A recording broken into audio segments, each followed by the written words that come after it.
ಭಾಗ್ಯದ ಲಕ್ಷ್ಮೀ ಬಾರಮ್ಮ,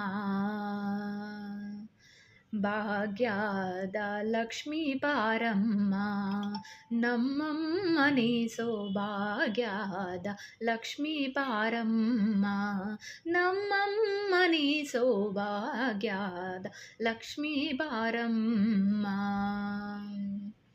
ಹೆಜ್ಜೆಯ ಮೇಲೆ ಹೆಜ್ಜೆಯ ನಿಕ್ಕುತ ಗೆಜ್ಜೆ ಕಾಲ್ಗಳ ಧ್ವನಿಯ ತೋರುತ್ತಾ, ಹೆಜ್ಜೆಯ ಮೇಲೆ ಹೆಜ್ಜೆಯ ನಿಕ್ಕುತ ಗೆಜ್ಜೆ ಕಾಲ್ಗಳ ಧ್ವನಿಯ ತೋರುತ್ತ, ಸಜ್ಜನ ಸಾಗೋ ಪೂಜೆಯ ವೇಳೆಗೆ ಮಜ್ಜಿಗೆಯೊಳಗಿನ ಬೆಣ್ಣೆಯಂತೆ ಭಾಗ್ಯದ ಲಕ್ಷ್ಮೀ ಬಾರಮ್ಮ, ನಮ್ಮಮ್ಮನಿ ಸೌಭಾಗ್ಯದ ಲಕ್ಷ್ಮೀ ಬಾರಮ್ಮ.